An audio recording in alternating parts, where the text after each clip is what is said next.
High court ఇచ్చిన తీర్పును గౌరవిస్తున్నామన్నారు TPCC chief Mahesh Kumar. ఖచ్చితంగా 42% రిజర్వేషన్ చట్టాన్ని తీసుకొచ్చేలా ప్రభుత్వ ప్రయత్నాలు చేస్తుందన్నారు. కోర్టు నుంచి పూర్తి డాక్యుమెంట్ వచ్చిన తరువాత సీఎం, మంత్రులు, నేతలు, అధికారులతో చర్చిస్తారన్నారు. బీఆర్ఎస్, బీజేపీ పార్టీ కలిసే రిజర్వేషన్ అంశాన్ని దెబ్బతీస్తున్నాయని మరింత సమాచారం మా ప్రతినిధి హేమ అందిస్తారు. హైకోర్టు ఇచ్చినటువంటి తీర్పుపైన మనతో పాటు మాట్లాడడానికి పీసీసీ ఉన్నారు. ఏం సార్ తీర్పుని ఎట్లా చూస్తారు? స్థానిక ఎన్నికలకు నిన్న మీరు ఆల్రెడీ నామినేషన్ కూడా వేయమని చెప్పారు. డెఫినెట్ గా షెడ్యూల్లో ఉన్నాం కాబట్టి ఏమన్నాము, ఇవాళ కోర్టు ఇచ్చిన తీర్పును గౌరవిస్తాము.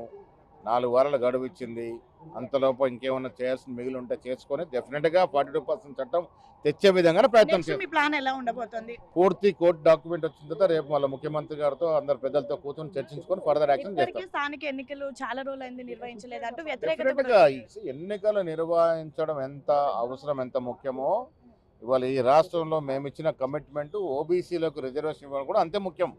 రెండు కూడా సమానంగా చూస్తా ఉన్నాం, రెండు కూడా కావాల్సిన అవసరం ఉన్నది. బీజేపీ బీఆర్ఎస్ చేసిన కామెంట్స్ ఎట్లా చూస్తారు? వారు ఇద్దరు కూడా కలుపుకొని ఈ రిజర్వేషన్ అంశాన్ని దెబ్బతీశారు.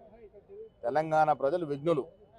కేంద్రంలో మేము పంపిన చట్టాలను ఏ విధంగా అడ్డుకున్నారు, వారితో బీఆర్ఎస్ పార్టీ ఏ విధంగా చేతులు కలిపినారు, వీరిద్దరు కుమ్ముక్కై రావాల్సిన రిజర్వేషన్ అడ్డుకున్నారు. ఇది ప్రజలు గ్రహించినారు. ప్రక్రియ ప్రారంభం చేస్తున్నారు. ఎల్లుండి నుంచి డీసీ అబ్జర్వర్లు రాష్ట్రానికి వస్తున్నారు. 7-8 రోజుల పాటు జిల్లాలో పర్యటిస్తారు. డీసీ అభ్యర్థి యొక్క జాబితాను కేంద్రానికి మొత్తానికి స్థానిక ఎన్నికలు హైకోర్టు ఇచ్చినటువంటి తీర్పుని కూడా మేము గౌరవిస్తున్నాము. అండ్ 42% రిజర్వేషన్ అమలు చేయడానికి నెక్స్ట్ ఏముంటే అదంతా కూడా మేము ప్రయత్నిస్తాము. వీలైతే అదర్ ఏవైతే ప్రాసెస్ ఉన్నాయో అది కూడా చూస్తాము. ఖచ్చితంగా ఎన్నికలు నిర్వహించే విధంగానే కృషి చేస్తాము. అండ్ డీసీసీల ప్రక్రియ ఏదైతే ఉందో అది కూడా ఎల్లుండి నుంచి ప్రారంభం అవుతుందని